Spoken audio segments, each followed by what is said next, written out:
Welcome in. Can you feel that light? This is your space, your moment, your growth.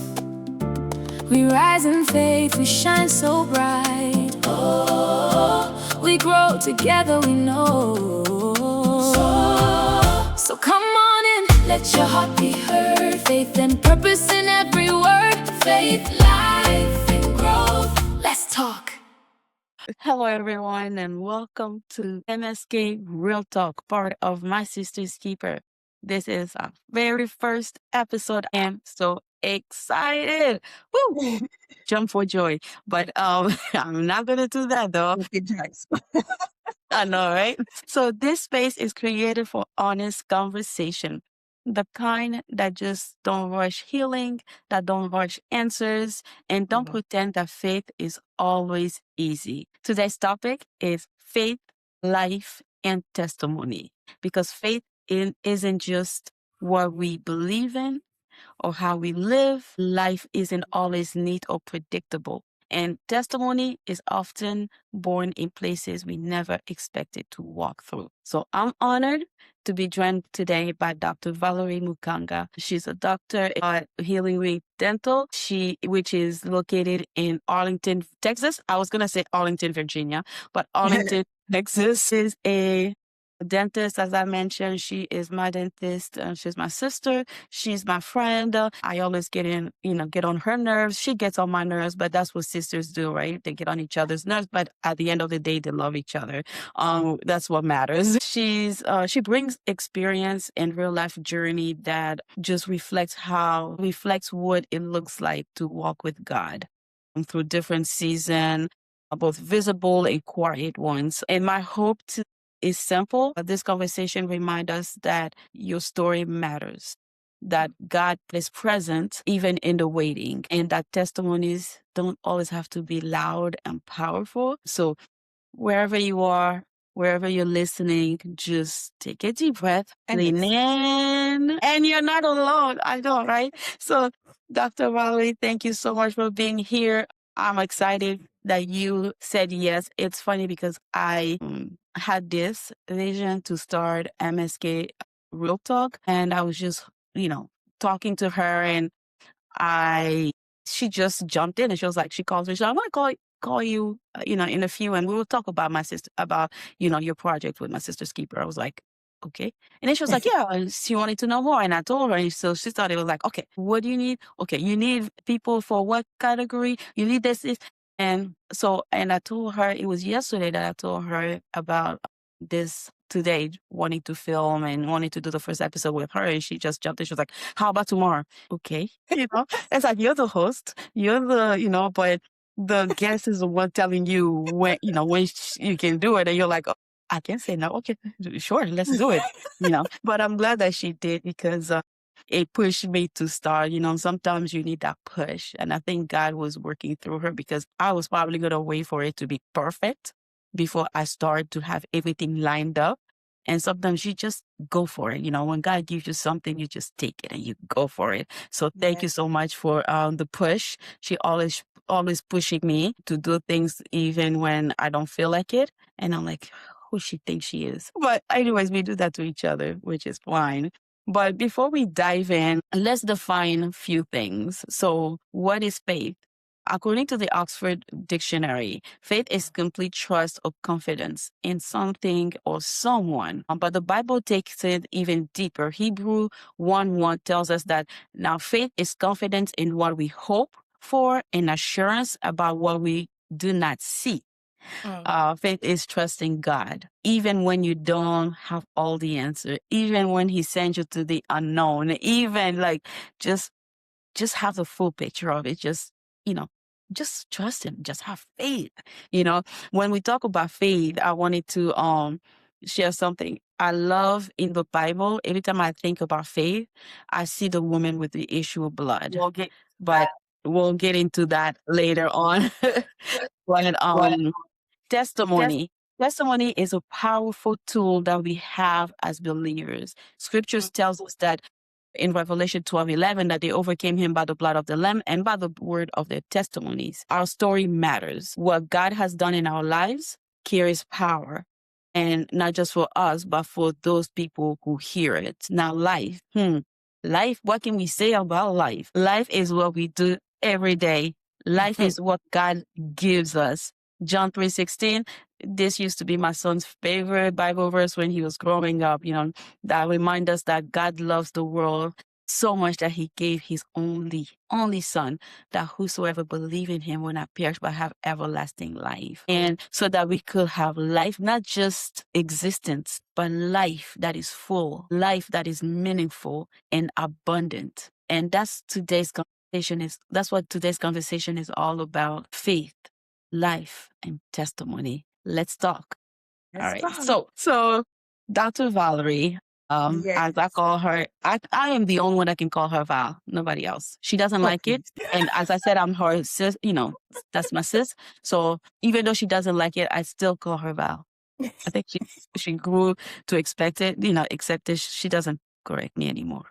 But anyways, so when you think about faith, what Mhm. comes in your mind Thank according you to your so own word? much. So first of all, even before we dive into that, I want to thank you.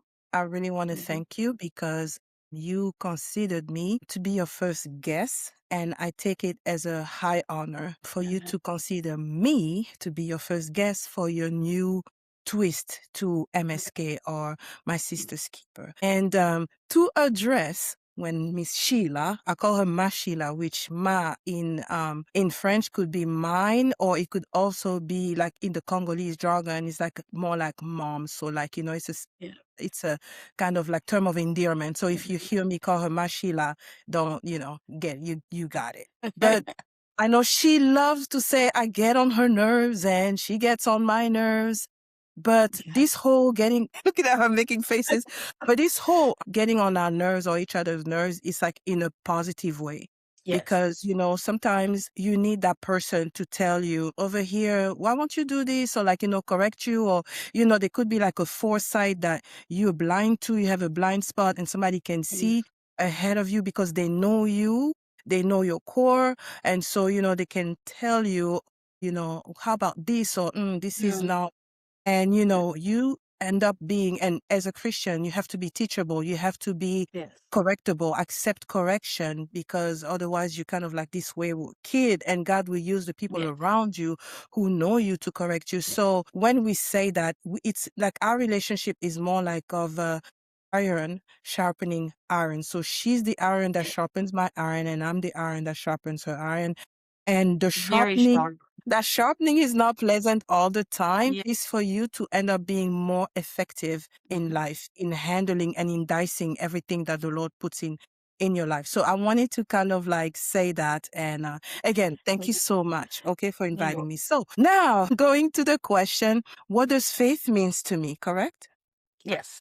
So faith to me is really trusting God in the unknown. So you have to go blindly. Faith has to be applied in a situation where you don't know what the outcome is going to be like, Yeah. because if you know what it's going to be like, you don't need to apply faith, right? Yes. You're going on a road and you have no idea if you're going to have to turn right or if you're going to have to Mhm. turn left. You have no clue, but apply that faith in the one that is never going to mislead you. Not only Mhm. that, but the one who knows the way. He knows how or which way you have to take, and he knows where you're going to end up.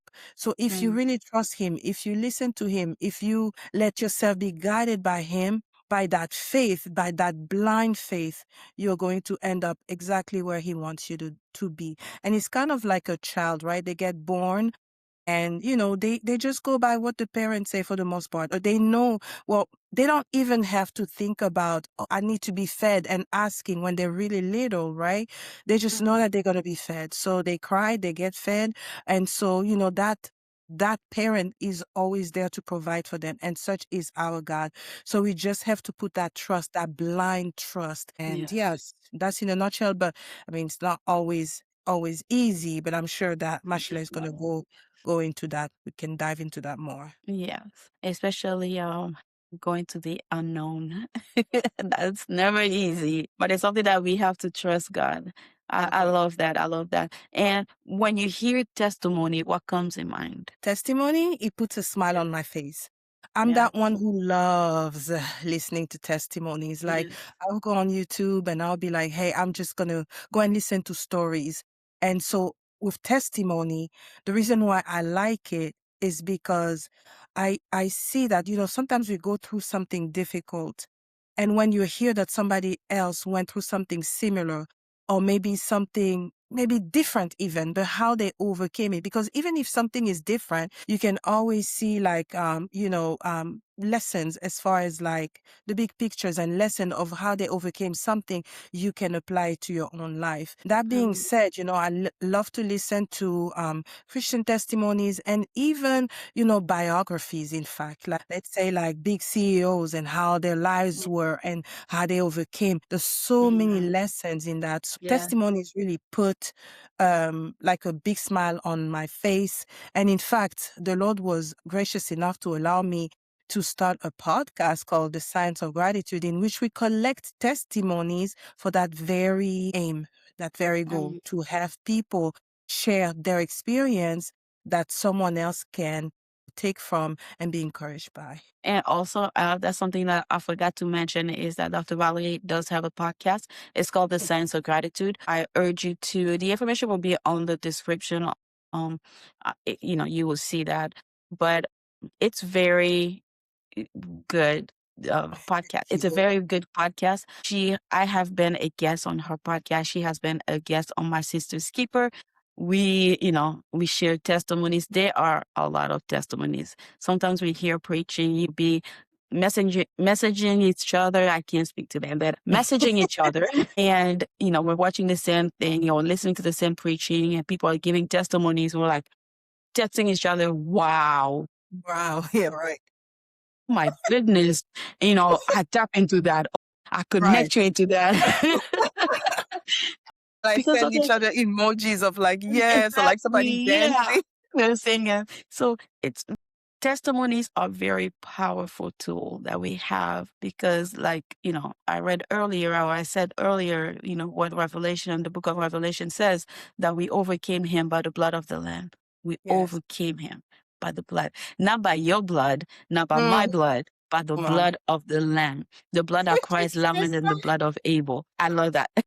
Yes. The blood of the Lamb and Oh, well, testimony, by the word of come on. your testimony. Sometimes, as human beings or as Christians, we go through things and we're like, oh, my testimony doesn't matter. Oh, I didn't have this big old thing. When I got saved, there was not like, fireworks and things like Right. that. So I don't need to share, or I don't need to share because, my back was just hurting. It was just a pain. I didn't have like, diabetes, and then all of a sudden the Lord took it away. I didn't have cancer. The Lord took it. It was just a Right. small back pain, but Right. Or maybe somebody headaches. is going through the same thing that you are, and they're just like, this is just so painful. I can't do this anymore. Mm, And when they hear that, it can activate their faith. It can, mm. do something to them and be like, you know what, Lord, I believe that you can take this pain. If you took pain away from her, you can Yes. take pain away from me. So I love that as well. So let's dive in. We have a lot of stuff to talk about. So, Dr. Valerie, the Yes, first ma'am. question I will have to ask you that we will talk about is what role did faith play in your upbringing, if any at all? Yes. So I can say that it did play a role in my upbringing. And that's even, it may be a little controversial, but when I was little, I remember always like praying to the Lord. And I always wanted to have a little sister. And so I always, pray to God and I just believed that He would give it to me. And that's even before I got saved. And that's why Mhm. I said, controversial, because you can think maybe that you can only have faith or apply faith once, you receive the Lord. When you asked me that question, I realized that even back then, me always asking God for a little sister, a little sister, a little sister.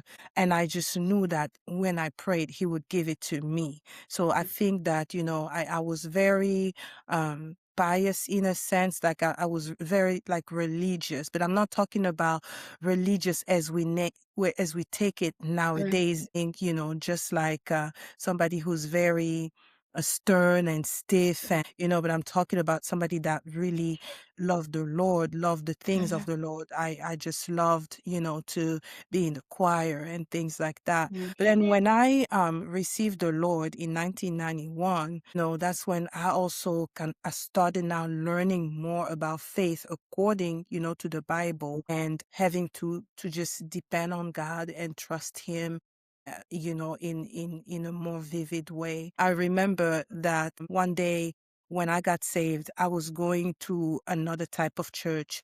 And then Mhm. when I got saved, and I don't want to say which movement that was, Yeah. but I was in another church, and I just felt like I didn't belong there anymore.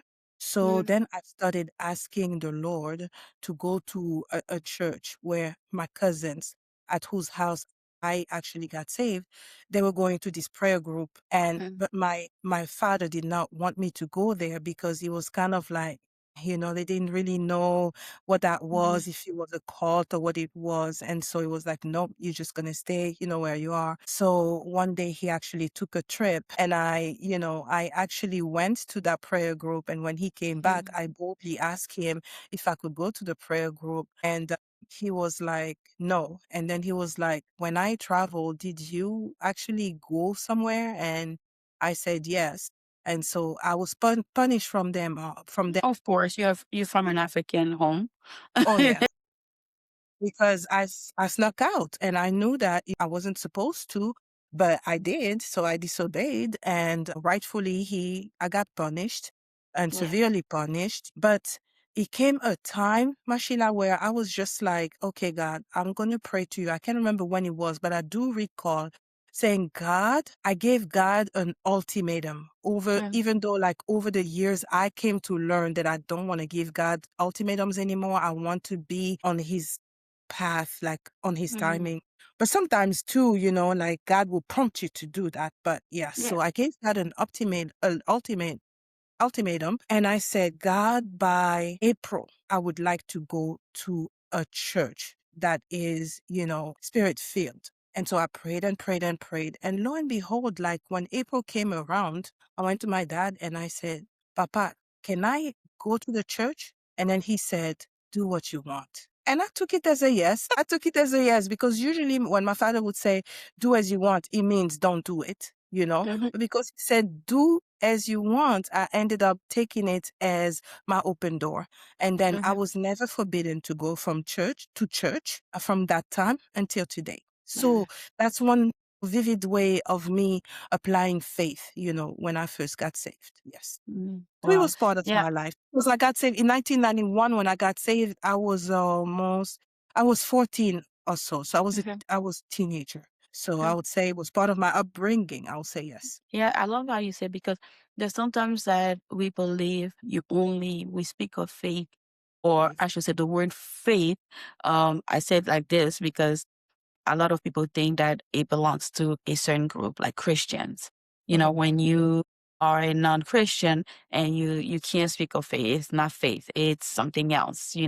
But even as a child, you can activate your faith. Like children have the most beautiful faith because Don't you will see they? a child that probably has been living in a hut or in a smallest housing, apartment. Maybe they are four in a family, they live in a one bedroom, Right. and then they still have faith that my dad, my mom, they will buy me this, they will buy me that. You know, Yes. that's how children we should be like with our Father, our Heavenly Father, is to Right. have that kind of faith. Like, I don't know where it's coming from, where my bread is coming from, but my Hmm. Heavenly Father will give me bread. He's not going to give me a stone or a rock. Right. He's going to Right. give Right. me bread, you know. Right.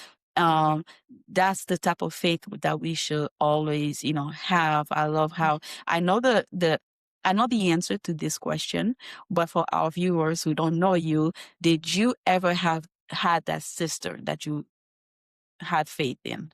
I did not. I did not, but I did. Like, so in a natural way, I did not. Actually, I was 13 years old when my mom finally got pregnant of that child that I had prayed for. And then she came after an ultrasound and she said she was having a boy. Oh, Mashila. the way I had a fit. I had a whole morning. I was like, God, how could you do this to me? Why would you do this to me? I asked you for a girl for all these Yeah. years, and now it's gonna be a boy. It's gonna be a boy. Oh my God! But then I got over it. My brother, man, Yeah. And the funny thing he's is, God did not amazing. just give you one boy after you. He gave you another one after, just to make sure that you understood that it's not always what you want, it's what he wants. He will. And it's funny because I was laughing because I'm like, you wanted a girl, but you don't know what would have happened, you know? Because when I look at your relationship with your mom, Mm-hmm. it's kind of like sisters. It's kind Mm, of like best friends. They're really close together. yeah. And you don't know, maybe if the girl had came, that was going to be the relationship. Like, I'm not saying your mom was going to favor her more or whatever, but literally looking from the outside, I feel like you are your mother's daughter. Like, they are everywhere together. And it's beautiful to see. God did not give you what you wanted. He gave you what he wanted. But Sometimes we then, think that the faith is just, if we have faith, we will always have what we want, you know? right. And it's funny because I had applied for this job that I really wanted. That's aligned with what I'm doing. That's aligned with things. And I went there with my faith. I'm like, Lord, I'm going to do it. I started doing things according to my faith, because I knew Yes. I was going to get it, and I didn't get it. And that's when I could have been like, Lord, what did you do? Pray. I did. But I was like, God, I'm not happy, but I accept it because you know Yes. what you're doing. But I'm Mm-hmm. still not happy Mm-hmm. because I really wanted it. But I know that you know me better than I. So Yes. I accept it. So faith is not always going to give you what you want, because it's Mm-hmm. always according to his will. But Mm-hmm. I think you wanted to say something. Yes, but then when I answered the question initially, I said he did not, but he did.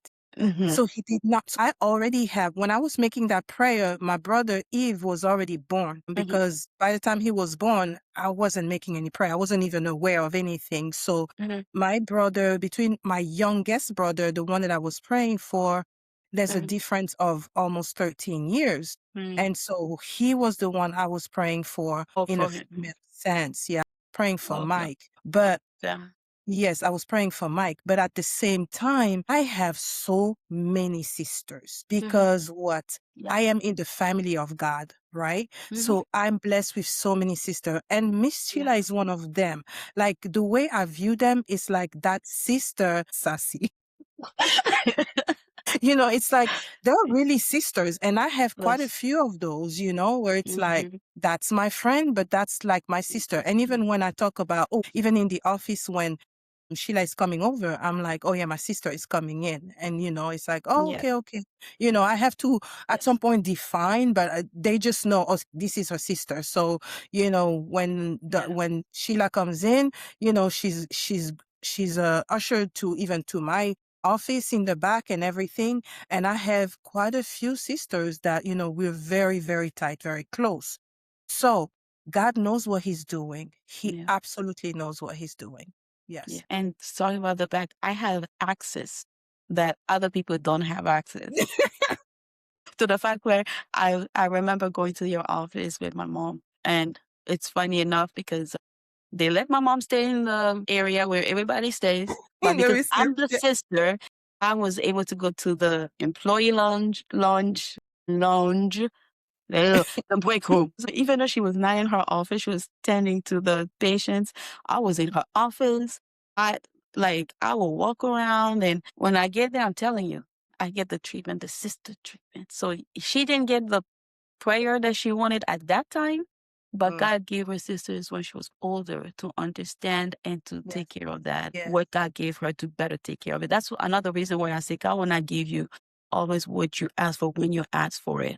He would Mm-hmm. do it according to his will, Right. because he knows that, okay, she's ready now to take care of it. She's ready now. I think this is the time, so she can cherish the relationship, the sisterhood, and all that stuff.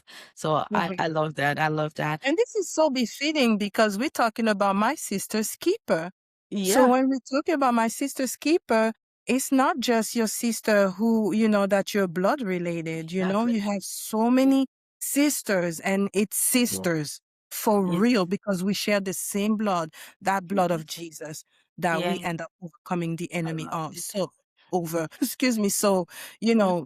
we are a true family of God. And so if we start, taking each other in that light, you'll see that you have so many family members. Yeah. Yes, that is so true. That is so true. Also, so who are you? Excuse Who are you beyond the title people usually know you by? Like, who are you? Who is Dr. Valerie? Behind the doctor, behind the title, who are you really? It's so funny that you, out of everybody, asked me that question because I remember it's one of my cousin and I. So she's a physician, Dr. Sandra, and then I'm a dentist, so Dr. Valerie, right? And so when we graduated, she's younger than me, so she graduated after. But I remember when I graduated and when she graduated, we both had the same attitude. It's like, listen, the people in my family started calling me Dr. Valérie in French, right? Because our main language, being originally from the Democratic Republic of the Congo, shout out. See? So people would be like, oh, Dr. Valérie, doctor. And I'm like, I'm just Valérie. Just call me Mhm. Valérie. Because I knew at the time I had the Yes. potential of letting it like run to my head and think that I was such a somebody, and so uppity. And I didn't want that. So I always ask the people, in my family, to them, it's like, it's a prideful moment, like a Mhm. moment of pride, that, oh, she did well, da, da, da. She honored us, da da da, but I just didn't want it to get to my head because I wanted to stay humble. So that being said, it was actually, I think a couple years, maybe 2 years ago, we at church. I was actually attending the church that Sheila goes to.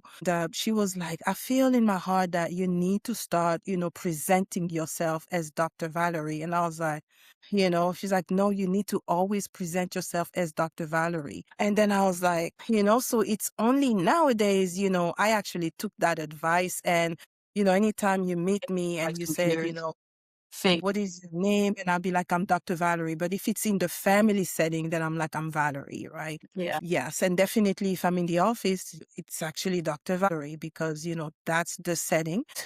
I'm one person who is, I don't really get hung up by the titles, to be honest. I feel like it's only something that's necessary for a cause, meaning that God called me to be a dentist and I could not be a dentist without being a doctor because it goes hand in hand. So even in my podcast, sometimes I get some of my friends call me Valerie or some people call me Miss Valerie or Maman Valérie, like in French, or, Mhm. I don't let it run to my head or they call me Dr. Valerie.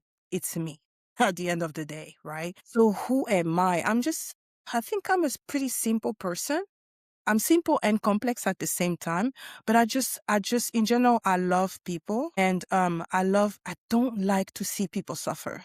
Like that's something that I can't stand seeing people suffer.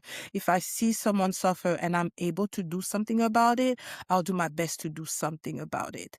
Yes, Mhm. but also I'm someone, when I say complex, is because I'm also a person who cannot take nonsense. Like, to the point that like some people in my family, they like, oh, she's so mean. And again, she like can attest to that because Yeah. it's like, if you come with some nonsense, I'm just going to tell you straight. Like but nowadays I've learned to kind of tone it down a little bit and also see, do I have a role, like a major role to play in this person's life? Or is it somebody that's going to be teachable? If somebody that's going to fight me, unless I feel in my heart that that's definitely what Holy Spirit wants me to say, then I will say it.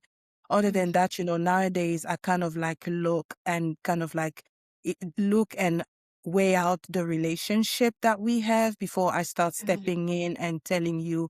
But in general, I don't like nonsense. Like I like people to do things the right way, Yeah. to do things fairly.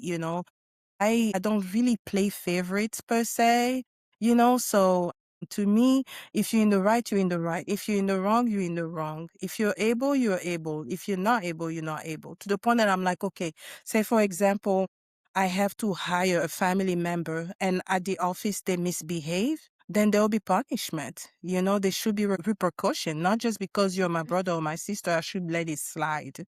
I'm that kind of person. Or say, for example, you know, there's someone who is going to be voted for something, and I feel in my heart that they will not be the right person. I will not vote for that person. I'm kind of like that in a sense. So, you know, that's kind of me, like in a nutshell, a long nutshell. It took her, as you heard her, it took her about 2 years before she applied what I had told her.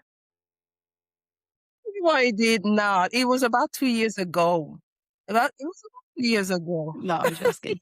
I was I'm just messing joking. with But yes, I did feel in my heart, and I told her, I was like, and even there's a prayer group that, we pray in the morning and everything. And every time she logged on Zoom, and every time she logged in, she will log in. I see people log in with doctor, and I was like, why is she? But then I felt that, and I told her because I was seeing that, you know, every time we go somewhere, I have to be. I was kind of like her billboard, kind of say. When she introduced herself, like, I'm Valerie, and I'm like, she's Dr. Valerie. She's a dentist. She's my dentist. And then she was like, why you always? I was like, that's when I told her and everything, and I really felt like in my spirit that she needs to start doing it because the thing is, and I told her, even in her office, she does it because it's a dentist office. But even in her home her office, she doesn't have you know, I, per se, the degree that I have, I will put in my wall and there's a reason. It's not to show people that I graduated from college. It's a journey, right? So Mhm. I put it there so it will remind me of the journey that I went through. And I Mhm. asked her, I was like, why don't you put your diploma on your wall? Because I know it's not easy to be a doctor. I know it's longer than what it took me, right? Yeah. So, and I would ask her, she was like, it's just a paper. I'm like, oh, it's Oh, just a dear. paper. So I told her, you need to put it on your wall because it's a journey, because you need to celebrate it. And that's the thing also when we think of titles. For me, it's a journey. Now, there's a different type. There are people who, like she said, they take it over their head. They're like, I'm a doctor, and they think they're better than everyone else or anything. Right. To me, Right. that's a no. Right. For me, a title is to show people a journey. Mm. And we live in a society where people will respect you according to your title, which Mm. is sad, I would say, Yes. Yeah. but it's society. That's the world we live in. I love the fact that she is humble, that I have to say, and God placed me in a place where the people around me that's around me are humble, including Yeah. my pastor, including like humble, and she's one of them. When I go to her office, because everybody calls her a doctor, I call her doctor. But then sometimes I'm like, it's too much doctor. Val. But I try to do it when it's just her and I, not in front of her employees, because again, I go to her office, I see how it is, the environment, how everybody's calling her doctor. I have to align with it as well, right? But she is very humble. And another thing is she failed to mention she does translate as well. Oh, yes. She also sometimes help at my church, and she would translate, and I'm like, okay. I started translating before her, but then when she took over and she was translating and things and she surpassed me, I'm like, I was like, I need to catch up to her. I need to surpass her. No, I'm joking. She translates both in English and in French. That's something that I cannot do, right? Because she will translate in English and then she will translate in French. I can do English. You give me French, From French there to will be English. some mixed up. Some Yeah. French words will some English words will be entered into the French word. So, but she does what she does. She serves the Lord, and she loves serving God, and she loves being in the presence of God. And so that's one thing I can also add to that as a woman of God, because this is the thing. People will probably listen and be like, oh, so we're talking about just her, about her. But as you don't listen to this episode as if we're talking about Dr. Valerie, Mm-hmm. but see Yes. the lesson behind it, Mm-hmm. behind this whole conversation. Because as we talk about humbleness, that's how we should be as Christians. We should be humble. The Bible even said that, the Lord despise, I'm paraphrasing, the Lord despise proud people who are proud. We need to be humble. Even Jesus Christ was humble. That He was part. so humble. the one who sits at the right hand of the Father, right hand of the Father right now. He who is the King of Kings, he is the Lord of Lords, yet he came and became man. He sat with the poor. He was among people who were not, weren't, like, didn't have ranks, I would say.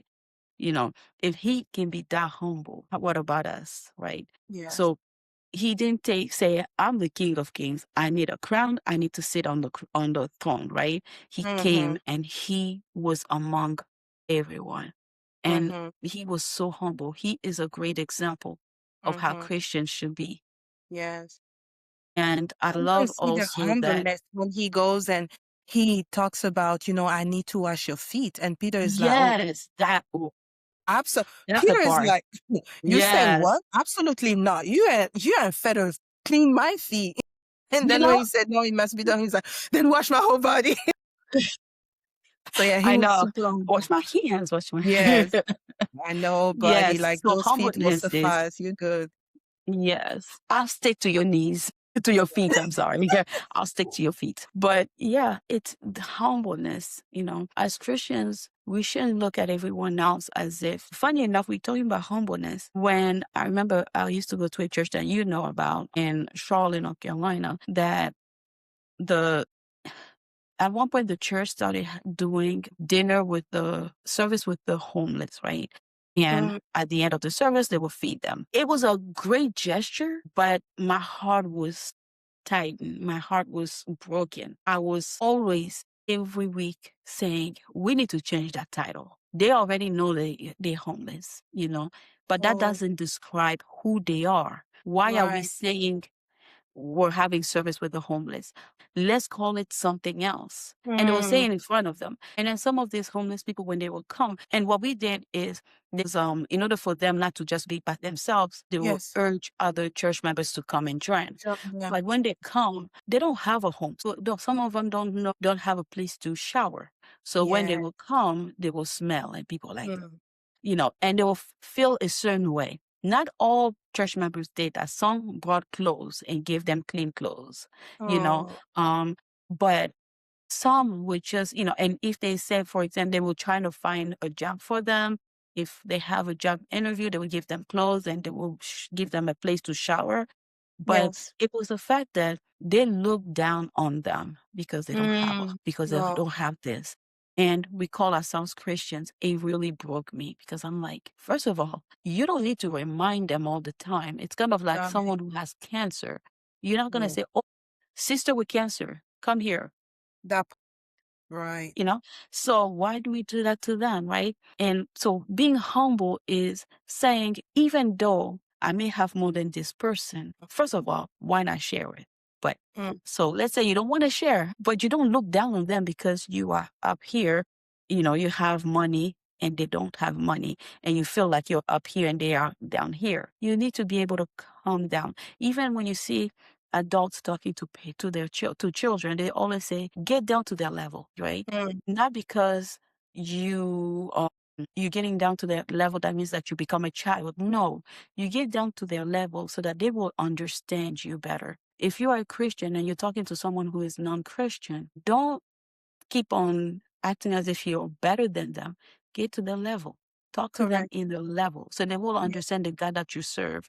And sometimes we Yes. don't even need, just by you being humble, you can bring someone to salvation. You can bring someone to God because they will want to know the God that helped you, right? I And love so when we talk about that, it's, about Dr. Valerie, and I ask you a question about her, it's not about just her wanting to know who she is or making it all about her. It's never about her. It's about, or anyone else. It's about God. It's not even about me. absolutely. Please don't ever make it about me. It's about Right. God. Right. But we're just being humble. But we do see the thing with Dr. Valerie and I, when we You start do these talking, detours. Yeah, I wanna pinch in on that. And we think for a moment, if Jesus had to save us from his level, come on. like, I mean, it's far higher, but imagine like a little peanut in light of a big old banana. Like, if he had to really treat us according to his whole mightiness and try to save us from there, He Yeah. had to come down to our level of wearing the same flesh that we did, eating the same food and, like getting dirty, getting tired, wearing these flip-flops, on these hot sand. He had Yeah. to humble himself Even to walk. He could have rented, like, gotten chariots and all that stuff, but really, he walked. they didn't have no buses. And to the point where we were talking about before we go, that I really wanted to touch this because we're talking about faith. Let's talk a little bit about faith because a lot of people is I feel like I don't know.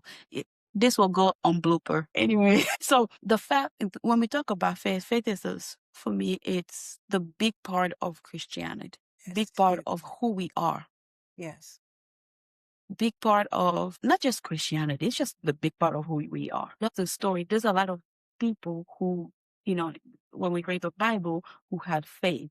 But the one story that really touched me over and over is the woman with the issue of blood. Like, if I can sit with someone from the Bible and ask them a question, actually, I'm going to ask you that question as well. So when you take Already, the over, to talk, please answer this question. Who do you want to sit with and why? I want to sit with the woman that had the issue of blood for 12 years. She struggled with this issue. And she hears Jesus, who had an assignment. He was focused. He's going to heal the daughter of Jairus. He's walking. There's people around him all over, touching him, bumping into him, I'm supposed. And then he asks, who touched me? Because this woman comes and then says, if only I can touch his hand, if I can touch any part of his body. She has so much faith that the hem of his garment will heal her. That's the type of faith that I want to come to be like, Lord, like what was to the point where, because it wasn't her touching him or the hem of his garment that stopped him in his track. It was her faith that made him stop. Because when he said, who touched me? It's all like, everybody's touching you. Like, you're in a crowded place. I'm supposed as, the 12 disciples were probably, the disciples were be probably like, like, seriously? Like Sheila love to seriously? say. Like, yeah, I know, right? Seriously? Like, there's people, like, I don't know who touched you. That like, they bumping into everybody.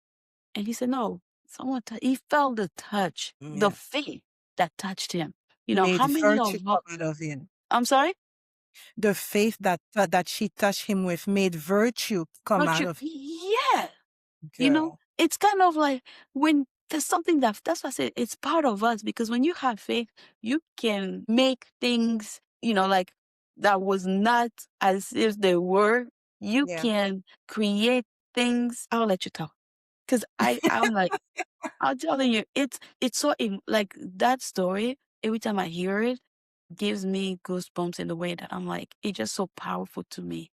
Yeah. How if I was talking to my sister-in-law and she was saying about this and she was saying how, you know, like at that time, I'm sure she was not supposed to be there anyways because she was deemed unclean, I'm sorry. Correct. So they could have, stoned her to death, Oh, but yeah. she didn't care. It didn't matter to her. She was Sure like, did. I just want to touch him. I need my healing today. I need my healing. I You don't need see. my healing Good. today. Like Mm. they say in my mom's tribe, in Swahili, they say, Leo njo Leo. Today Mm-hmm. is today. Yes. So who would you meet and why? And then if you want to say something about faith. I want to jump back a little bit before I come back. Please Mhm. allow me. It's when we're talking about the homeless people. And I remember watching on YouTube, there was this pastor that he dressed as a homeless that Mm. particular day, and he wore rags and everything.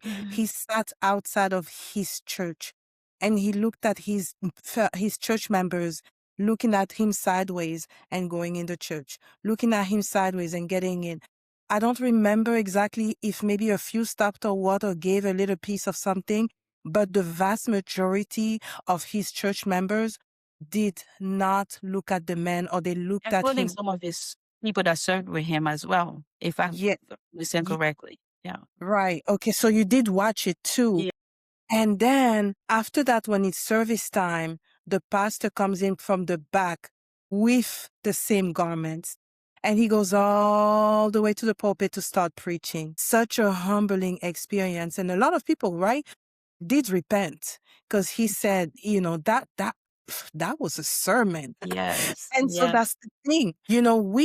We're no better than anybody. As a matter of fact, there has been instances where I didn't have a place to stay. You know what I mean? There has been times where, you had to quickly go and find somebody's house Mhm. to go and stay at because of the situation that you were in. And even Mhm. on those streets, and even if it's not that, on those streets, you have some people who have degrees upon degrees. Yes, Mhm. you have people who have done drugs, you have everybody, but you can't assume. It could be you many times in many seasons over and over. I remember, I can't remember the exact time, but when I left, because I studied dentistry in Memphis, and I was coming back to Texas, and it's like, I think I didn't really have enough money to come and get a hotel. And the people that I knew, I didn't really want to bother them. So I straight up went to, I think the people, I can't remember if they had traveled or what it was, but I know that during that night, I didn't have any place to stay. So I stayed in my car. And in the morning, I went to Walmart bathroom to brush my teeth. You know what I mean? Thank God for me, I had a place to stay after. There was somebody to house me. You know what I mean? And there's some times when, money is so tight. I remember going to a city for a conference, and, because I didn't have the money to buy a hotel, I stayed in my car. You know what I mean? And so it can happen to anybody, Yes. anyone.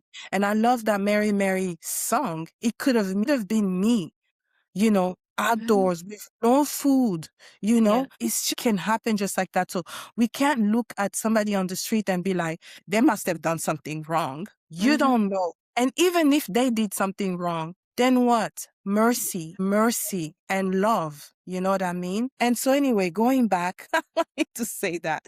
But No, going